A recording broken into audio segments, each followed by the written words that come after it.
we sat down with a historian to find out what happened next with humanity. So what comes after cavemen in history? Well, I can tell you a story about architecture. Sure. Seems like we're skipping a bunch, but you're the historian. I thought so.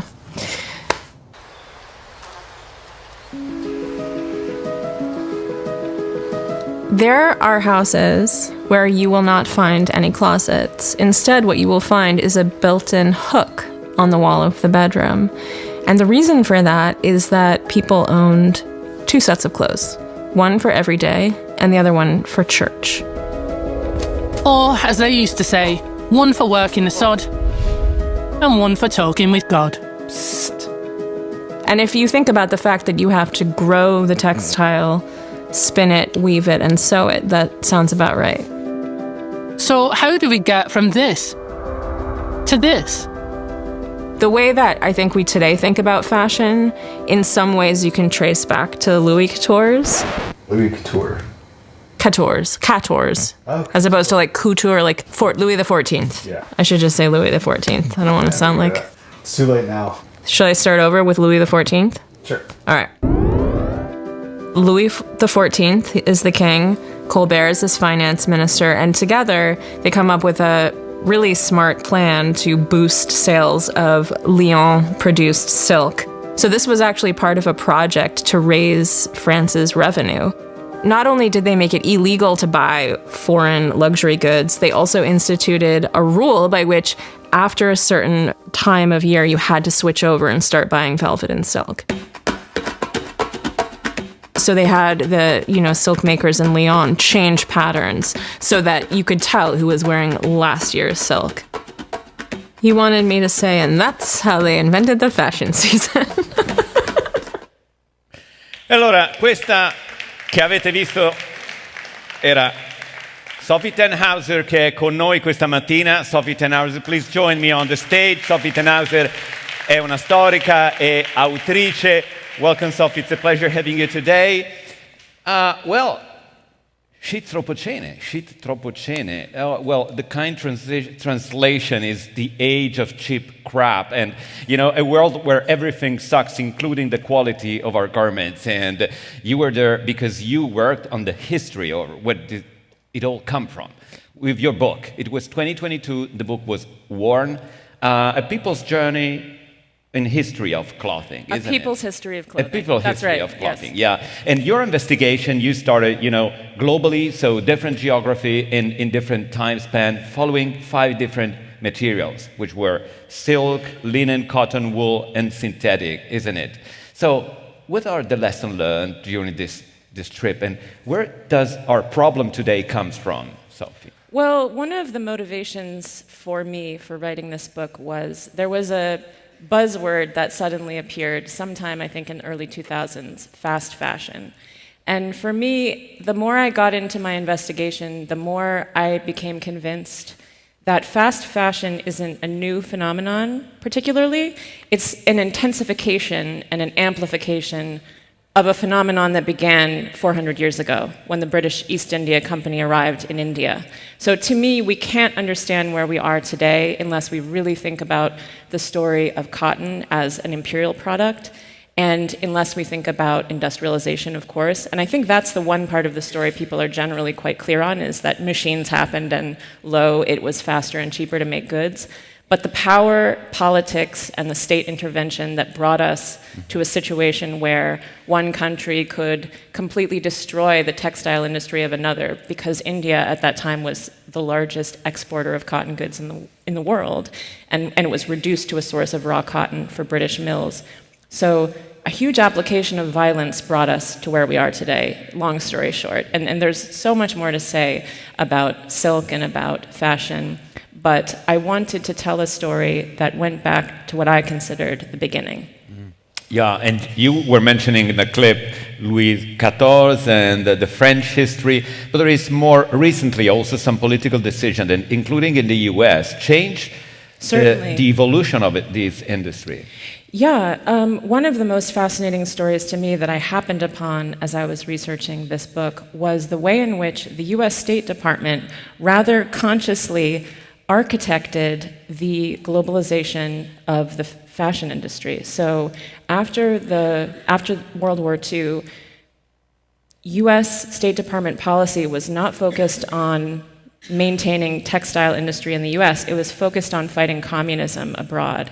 And we helped restore Japan's industry that had been devastated by the war to make cotton, to sell them subsidized raw American cotton, and then bought the product so that we could save them from communism. And this experiment was repeated throughout Asia. And it was these goods that helped undo the American textile industry and ultimately the garment industry as well.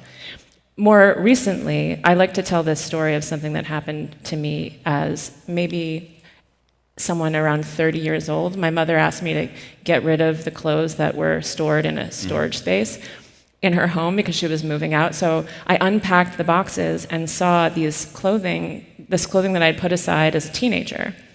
And it was all US made. Now, that's not because I was a particularly conscientious teenager. It was because it was prior to the end of a tariff arrangement that had modulated the flow of goods into the US market. When that tariff system disappeared in 2005, it was the end for the US textile and garment industry, and it was the beginning of the level of inexpensive goods that we see today. Absolutely. So, Sophie, we're talking here about sustainability and the future of the industry, and it also based on the consumption and the behavior of consumers. How would you see the main trends based also on the evidence of history that you investigated? Well, I think that when well organized, consumers really can have a lot of power. So in the early 20th century, there was in the United States a consumers' league that was very responsible for basic things like inspecting meat and ensuring a minimum wage and child labor laws. And this consumer league worked hand in hand with the International Ladies Garment Workers Union to bring about a several decade period where garment and textile work was a living wage job. So this was consumers acting not just in their capacity as purchasers, but also as advocates who were speaking about issues that affected the products that they were purchasing, and who really wanted to look inside the lives of workers who were making those goods and think about them seriously and systemically.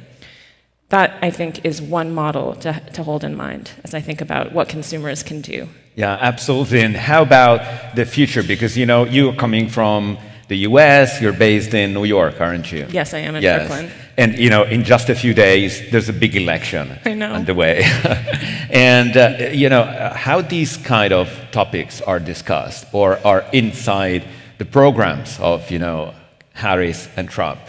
Well, it's interesting because I think both parties want to talk about American jobs, including industrial jobs, but I think similarly to the way in which the textile and garment industry were let go as a bipartisan project, I don't think either American party today is really going to work hard to reshore American textiles or garments.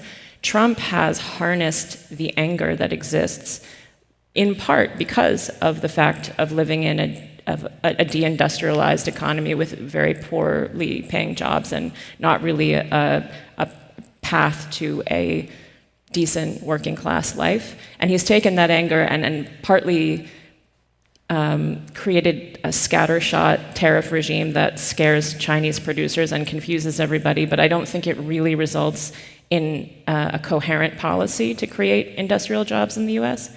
And the Biden administration has done a really good job in thinking about how the state can intervene to create carbon neutral policies by making rules about government purchases of things like concrete, but that has more to do with industrial materials and not so much with textiles. So I have my own opinions, of course, but I'm not confident that either administration has the US garment industry or sustainability of the garment industry as a whole as a major priority. Yeah, so they're not gonna double down on what they did with automotive, for example, reshoring part of the largest manufacturers.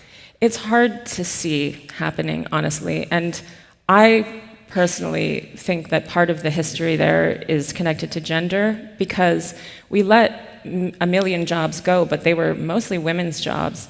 And I think that when we picture the immiseration of the American worker and the plight of the American worker who has lost their industrial job, we picture a steel worker or an auto worker, maybe in the Midwest. But a lot of those workers were making clothing, and they were mostly women. So it's my theory, and I don't have proof, but I think it's important to consider that globally about 2/3 of textile and garment workers are women, and that for a time in the US, through union activity and through the efforts of consumer groups, they had made textile and garment work very good work. Again, this morning we're going to discuss also new generation behavior in terms of consumption paths and their exposure to social media, for example. I mean, you're young and you see what happens in the US, so what's your sensation of how young generation are behaving when it comes to consume and the aim and the purpose of consuming? I see a mix of things. I see on the one hand a real consciousness and a real interest in thinking about equity and the environment. And on the other hand, I see children effectively being bombarded with the opportunity to buy a $20 shirt. And going back to that story about discovering my own box of clothing, and it not particularly being because I was a virtuous young person, but just because it was what was available to me. I think there's a tendency in the media to blame Gen Z for fast fashion, and they weren't born when we instituted these policies that have brought them fast fashion. All they're doing is being children buying clothes. So I think there is a level of savvy that could reach many of these young people if they were able to see that there was a clear path to buying a garment that was untainted by labor violations or environmental catastrophe. I think the young buyer would love that opportunity, but I think there's a lot of work to do to get them potentially involved in creating the structural realities that will force that reality into being, if that makes sense. But based on the evidence that you collected during your travels, is there any alternative to this kind of business model, the fast fashion, the overconsumption? Well, I have to say that one of the most joyful parts of my research project was seeing and encountering small producers, and that included people with fiber farms who were catering to hand spinners. It included small jeans makers. I was speaking yesterday about a man in India who was manufacturing small spinning machines so that farmers could create thread on their farm based on any type of cotton, not just being beholden to this short staple that was imposed on the whole subcontinent by the rules of British manufacturing. So a lot of these small producers have a real interest in connecting locally. They may be inspired sort of fundamentally more by enthusiasm for making things and for love of textiles and for love of garments than they are purely for reasons of financial gain, and some of them are making a business of it, and some of them struggle. But there's a real light in their eyes. I have to say I noticed that when people are really activated by a vision that is positive, and they're really working for something that they can see and make and touch. It's a very satisfying line of work to be making good things, and I saw that in a lot of people that I encountered. But then there's compliance, and we discussed yesterday European regulations that are changing and will be more restrictive from many different standpoints. How do you see this evolution and the impact on the supply chains and the industry in general? It's all evolving so fast, and I think probably people in this room are more aware of the nuances of the current policies than I am. It's hard for me not to be enthusiastic about them, quite frankly, but I understand there's problems with overregulation. I know that going back to the early 20th century, the way that the International Ladies Garment Workers Union was able to create a safe situation for workers was by ensuring that the brand, the factory, and the worker were all signing on to something together. And that's the thing that American companies have been really excellent at avoiding, so that if a factory collapses or gets set on fire, they're able to deny that it's connected to them in any way. And that's, to me, a travesty. So I think there's a place for regulation that makes people accountable.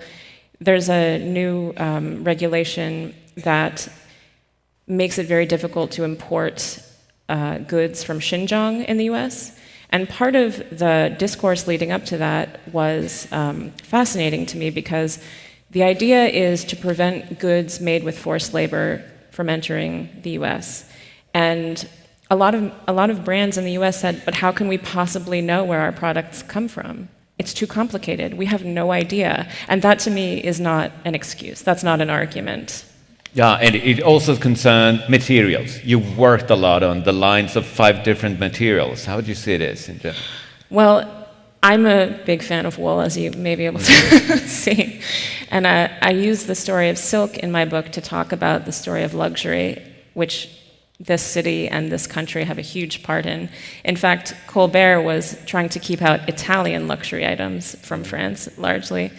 But to me, the story of silk also speaks to fantasy and how much fantasy is bound up in the clothing we wear, how it really does have the power to change our lives, but how sometimes that power can be cynically manipulated, I think.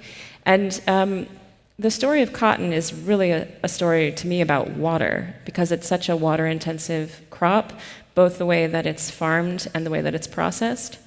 The most recent section of the book was about synthetics, and this is now the majority of clothing we're wearing.